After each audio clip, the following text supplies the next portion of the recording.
미국 국방부가 갑작스럽게 술렁이기 시작한 건 아주 작은 섬 하나 때문이었다. 태평양 전역의 군사 인프라를 수십 년간 분석해온 펜타곤 내부 보고 체계에서 단 한 장의 현장 사진이 기존 평가를 전면 수정하게 만든 것이다. 그 사진 속에는 수심 30m의 바다 한가운데 거대한 콘크리트 구조물들이 일렬로 서 있었다. 각각 16,000톤에 달하는 K-슨 31기가 파도를 정면으로 맞으며 마치 바다 위에 세워진 성벽처럼 서 있는 장면이었다. 펜타곤에서 해양 인프라 분석만 30년 가까이 담당해온 베테랑 분석가들은 처음 그 자료를 접했을 때 고개를 저었다. 일본조차 실패한 일을 한국이 해냈다고. 그것도 일본이 30조 원을 쏟아붓고도 무너졌던 방식보다 조건이 훨씬 더 나쁜 환경에서 말이다. 그들의 머릿속에는 자연스럽게 하나의 사례가 떠올랐다. 바로 간사 2공항이었다. 1994년 일본은 오사카만 수심 18m 해상의 거대한 인공섬을 조성해 세계 최대 규모의 해상공항을 건설했다. 당시 투입된 예산은 약 30조 원. 일본 토목 기술의 자존심이 걸린 국가 프로젝트였다. 그러나 결과는 냉혹했다. 개항 후 불과 6년 만에 활주로가 눈에 띄게 가라앉기 시작했고 누적 치마량은 11m를 넘어섰다. 2018년 대형 태풍이 덮쳤을 때는 활주로 일부가 완전히 침수되는 장면이 전 세계에 방송됐다. 그 실패는 단순한 사고가 아니었다. 해상 매립이라는 방식 자체가 가진 구조적 한계를 전 세계에 각인시킨 사건이었다. 그래서였다. 울릉도 공항 건설 프로젝트라는 문구를 처음 본 미국 분석가들은 피식 웃었다. 수심 30m, 간사이보다 1.7배나 더 깊은 바다. 게다가 동해는 오사카만과 비교조차 할 수 없을 만큼 파도가 거칠다. 겨울이면 파고가 10m까지 치솟는 해역이다. 상식적으로 보면 이건 실패를 전제로 시작한 사업이었다. 그래서 펜타곤 내부 초기 평가는 명확했다. 구조적 실패 가능성 매우 높음. 향후 10년 내 심각한 침하 발생 가능성. 보고서 초안의 제목은 이미 정해져 있었다. 한국 울릉공항 프로젝트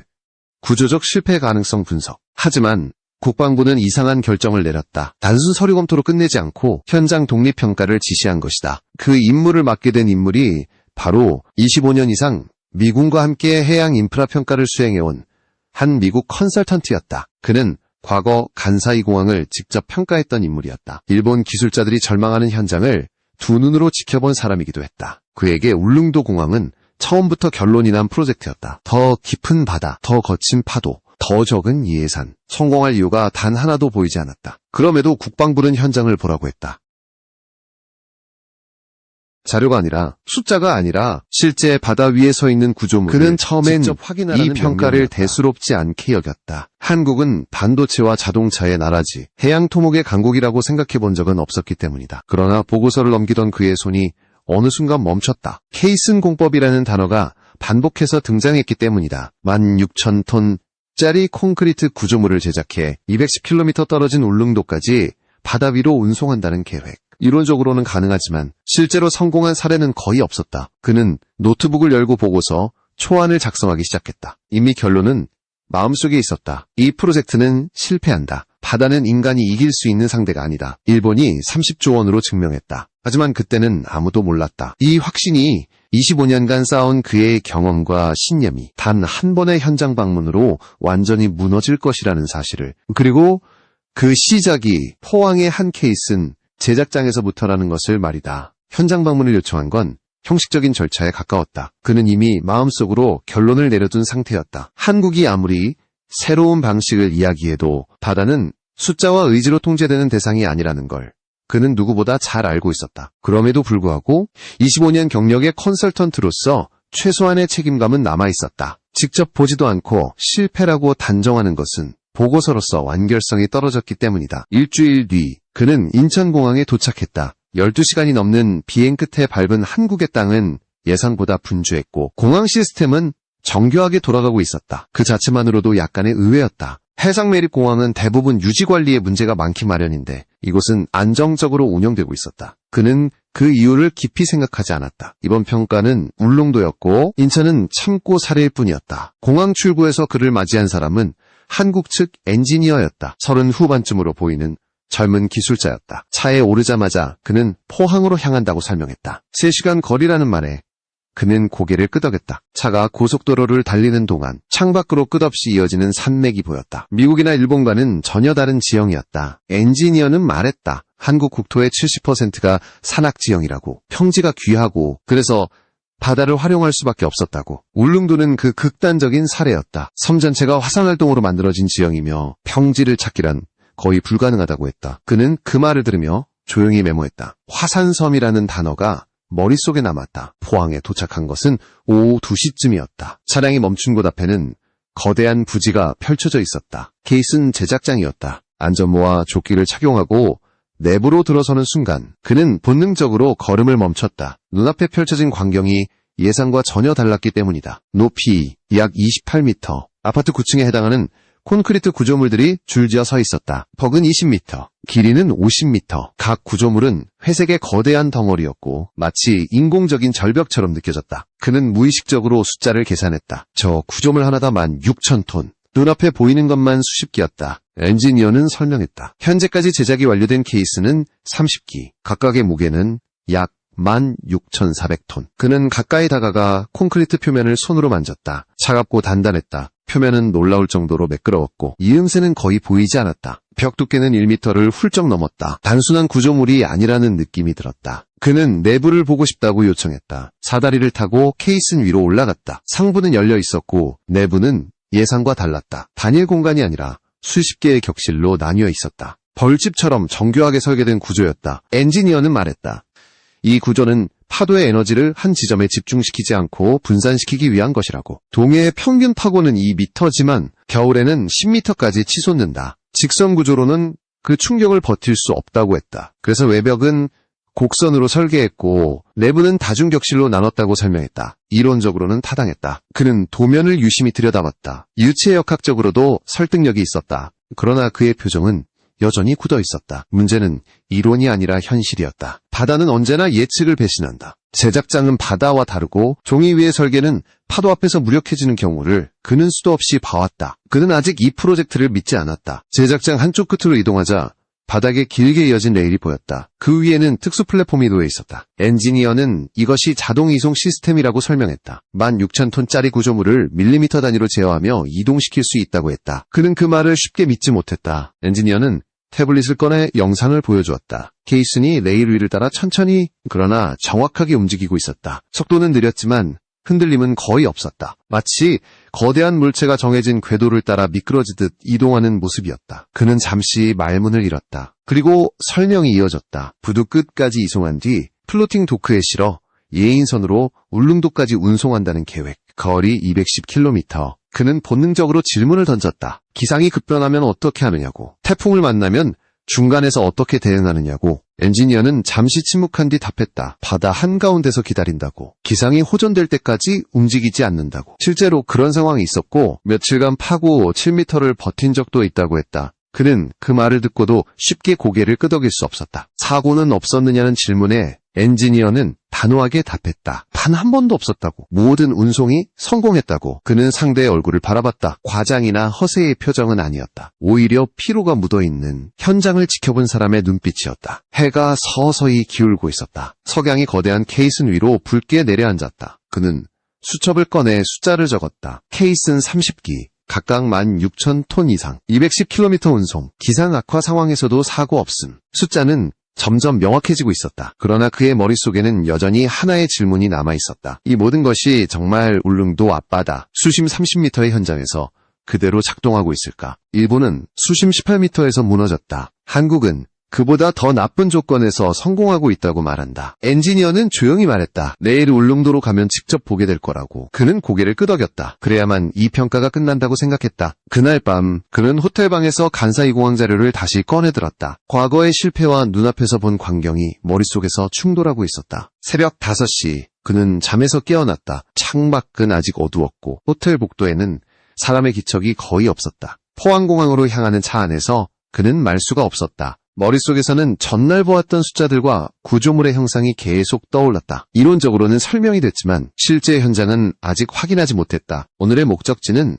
울릉도였다. 소형 항공기에 올랐다. 48인승 프로펠러 항공기였다. 기체는 낡았고 엔진 소음은 거칠었다. 진동이 그대로 몸에 전해졌다. 동승한 엔지니어는 조용히 말했다. 이게 현재 울릉도의 현실이라고. 하루 4편밖에 뜨지 못하고 날씨가 나쁘면 며칠씩 끊긴다고 했다. 비행기 창밖으로 바다가 보이기 시작했다. 푸른 수면 한가운데 솟아오른 섬이 점점 가까워졌다. 가파른 절벽과 울창한 숲이 동시에 눈에 들어왔다. 아름다웠지만 공항을 만들기엔 지나치게 험한 지형이었다. 착륙한 공항은 작고 낡아 있었다. 활주로는 짧았고 터미널은 오래된 지방공항 수준이었다. 차로 30분가량 산길을 달렸다. 굽이굽이 이어진 도로를 지나던 중 갑자기 시야가 열렸다. 그는 무의식적으로 숨을 멈췄다. 바다였다. 그러나 익숙한 풍경은 아니었다. 수면 위로 거대한 콘크리트 구조물들이 일렬로 서 있었다. 케이슨이었다. 포항에서 보았던 것과 같은 구조물. 그러나 이곳에서는 전혀 다른 느낌이었다. 바다 한가운데 수심 30m 위에 실제로 서 있었다. 총 30기. 마치 성벽처럼 파도를 가로막고 있었다. 파도가 부딪히고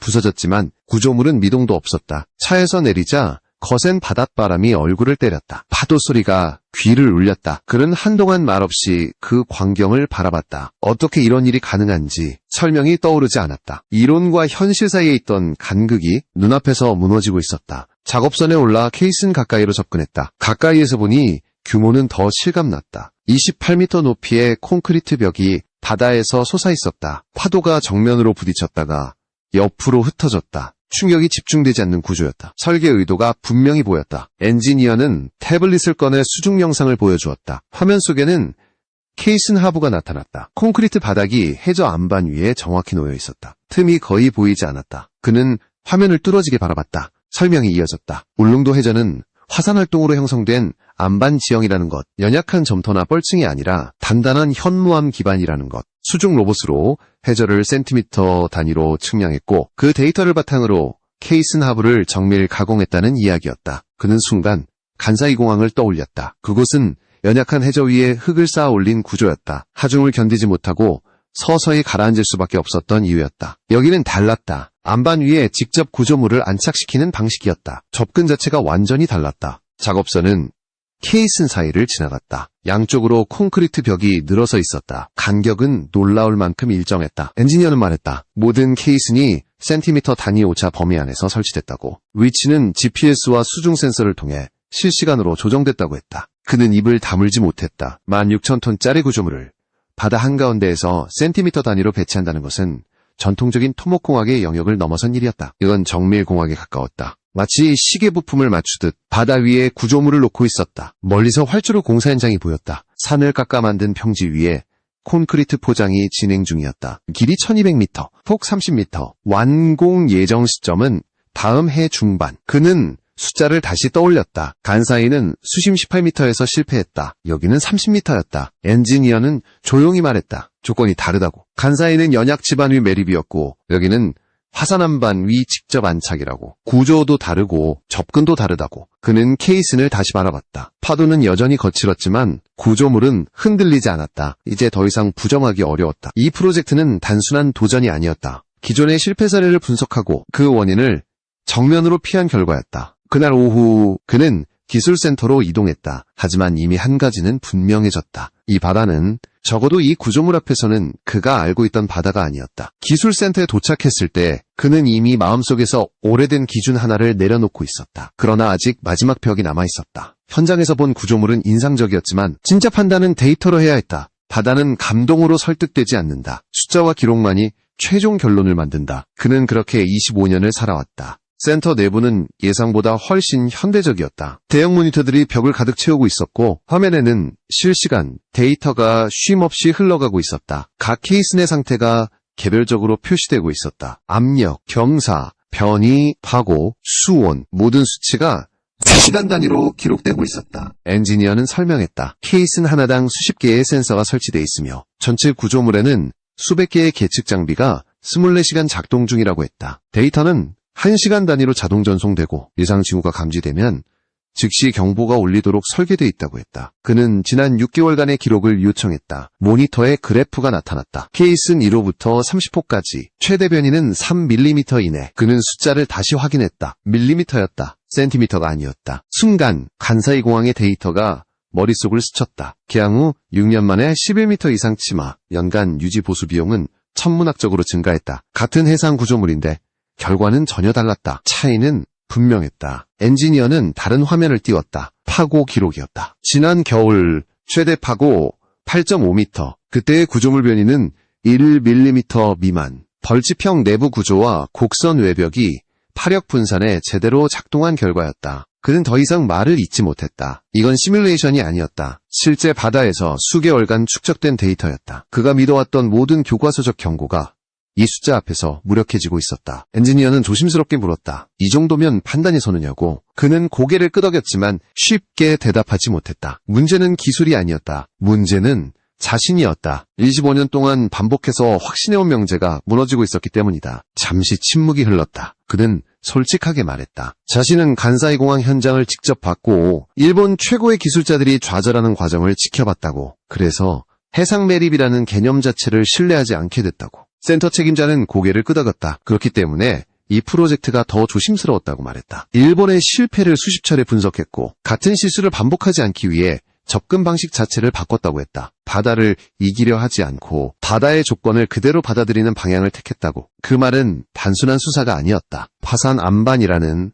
자연 조건을 활용하고 파도의 특성에 맞춰 구조를 설계했으며 불확실성을 전제로 모든 공정을 정밀화했다. 돈으로 밀어붙이는 방식이 아니라 실수할 수 없다는 전제에서 출발한 설계였다. 그는 수첩을 덮었다. 더 적을 필요가 없었다. 이미 결론은 명확해지고 있었다. 이 프로젝트는 운에 기대고 있지 않았다. 철저히 계산되고 검증되고 기록되고 있었다. 센터를 나서며 그는 다시 케이슨을 바라봤다. 파도는 여전히 거칠었다. 그러나 구조물은 묵묵히 서 있었다. 그 순간 그는 깨달았다. 자신이 평가로 온 것이 아니라 배우러 왔다는 사실을 말이다. 점심은 현장 사무실에서 간단히 해결했다. 도시락이었다. 밥과 반찬 몇 가지. 특별할 것은 없어 보였지만 그는 거의 말을 하지 않은 채 식사를 마쳤다. 머릿속은 여전히 숫자와 장면들로 가득 차 있었다. 기술은 이미 충분히 봤다. 이제 남은 질문은 하나였다. 왜 이 프로젝트가 여기까지 오게 되었는가였다. 식사가 끝나자 현장 책임자가 자리에 합류했다. 백발이 성성한 베테랑 엔지니어였다. 수십 년간 현장을 떠나지 않았다는 인상이 한눈에 느껴졌다. 그는 커피를 건네며 조용히 말을 꺼냈다. 아마 가장 궁금한 건 왜 일본보다 훨씬 적은 예산으로 이걸 해내고 있느냐는 거겠지요. 그는 고개를 끄덕였다. 일본은 30조 원을 썼다. 한국은 6,900억 원이었다. 단순 계산만 해도 비교가 되지 않았다. 어떻게 이런 차이가 가능한지 그는 그 질문을 수십 번 되뇌고 있었다. 책임자는 태블릿을 꺼내 두 개의 그림을 나란히 보여주었다. 하나는 간사이 공항, 하나는 울릉도 공항. 간사이는 거대한 인공섬 전체를 매립했다. 면적 수백만 제곱미터, 막대한 토사를 쏟아부은 구조였다. 반면 울릉도는 달랐다. 기존 지형을 최대한 활용하고 활주로에 필요한 구간만 케이슨으로 연결했다. 필요한 만큼만 만들었다는 설명이었다. 면적이 줄어드니 공사 기간도 짧아졌다. 간사이는 5년 이상이 걸렸지만 울릉도는 절반도 채 걸리지 않았다. 시간이 줄어드니 인건비도 유지비도 함께 줄었다. 그러나 기술 난이도는 오히려 더 높아졌다고 그는 말했다. 여유가 없었기 때문입니다. 책임자의 말은 단순했다. 예산이 넉넉했다면 실패해도 다시 고치면 됐다. 하지만 여기서는 한 번의 실수가 곧 실패였다. 그래서 모든 걸 처음부터 밀리미터 단위로 계산할 수밖에 없었다고 했다. 그 말에 그는 잠시 고개를 숙였다. 부족함이 정밀함을 만든다. 그 문장이 머릿속에 남았다. 일본은 돈과 시간이 있었고 그래서 여유가 있었다. 한국은 그렇지 않았다. 그래서 완벽해야 했다. 오후에는 섬 안쪽으로 이동했다. 기술 이야기가 아니라 이 공항이 왜 필요한지를 보여주겠다는 말과 함께였다. 작은 항구 마을에 도착했다. 점심시간이 지난 식당은 조용했다. 중년의 여성이 나와 인사를 건넸다. 책임자는 조심스럽게 한 이야기를 꺼냈다. 몇 년 전 그 여성의 아들이 작업 중 사고를 당했다는 이야기였다. 응급헬기를 불렀지만 날씨가 나빠뜨지 못했고 결국 며칠을 기다린 끝에야 병원으로 갈 수 있었다는 말이었다. 여성은 담담하게 말했지만 그의 가슴은 무겁게 내려앉았다. 만약 더 위급한 상황이었다면 결과는 달랐을 거라는 말이 이어졌다. 그는 그제야 이 공항이 단순한 교통 인프라가 아니라는 걸 실감했다. 이곳에서는 공항이 생명줄이었다. 50분이면 갈 수 있는 거리가 날씨 하나로 며칠씩 고립되는 섬이었다. 학교에도 들렀다. 운동장에서 아이들이 뛰어놀고 있었다. 책임자는 말했다. 이 아이들은 중학교를 마치면 섬을 떠나야 한다고. 고등학교가 없기 때문이었다. 날씨가 나쁘면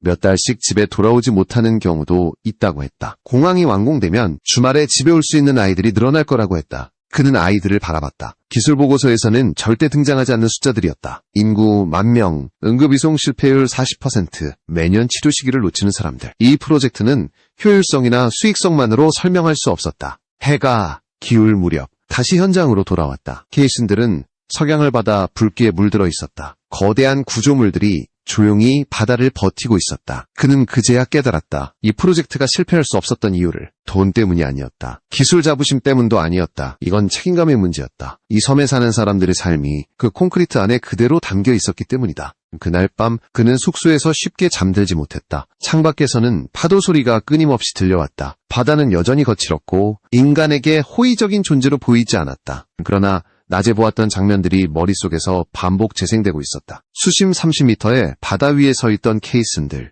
파고 8m를 넘는 상황에서도 거의 움직이지 않던 데이터 그래프, 그리고 그 모든 것을 가능하게 만든 사람들의 표정이었다. 새벽이 밝아올 무렵 그는 다시 현장으로 향했다. 아직 해가 완전히 떠오르지 않은 시간이었다. 하늘은 어둠과 붉은 기온이 섞인 색으로 물들어 있었고 케이슨들은 그 속에서 거대한 그림자처럼 서 있었다. 그 순간 기상 상황이 급변하고 있다는 보고가 들어왔다. 저기압이 북상 중이었고 오후에는 파고가 6m 이상으로 높아질 가능성이 있다는 소식이었다. 그리고 또 하나의 소식이 이어졌다. 포항에서 마지막 케이슨 함기가 출발했다는 보고였다. 31번째 구조물이었다. 이미 바다 한가운데를 지나고 있었고 울릉도까지는 아직 수십 킬로미터가 남아 있었다. 그는 본능적으로 긴장했다. 지금 같은 상황에서 운송을 계속하는 것은 위험해 보였다. 그러나 현장 책임자는 고개를 저었다. 지금 돌아가는 것이 오히려 더 위험하다고 했다. 이미 수차례 같은 상황을 겪었고 그때마다 케이스는 버텼다고 설명했다. 기술센터로 이동하자 대형 모니터에 실시간 위치 정보가 표시되고 있었다. 파고는 시간 단위로 상승하고 있었고 그러나 케이슨의 자세는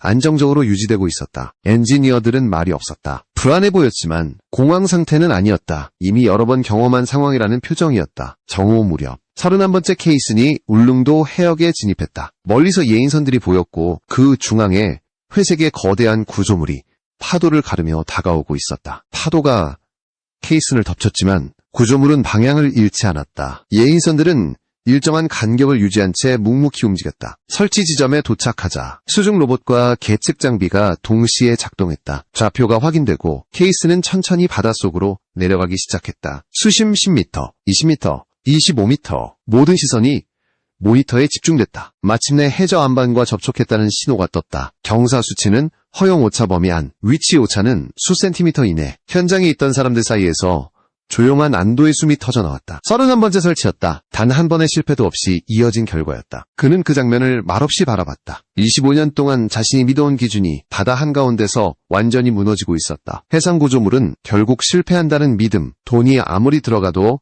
바다는 통제할 수 없다는 확신, 그 모든 것이 눈앞의 현실 앞에서 의미를 잃었다. 현장 책임자가 그를 바라보며 물었다. 이제 판단이 서느냐고. 그는 잠시 침묵하다가 고개를 끄덕였다.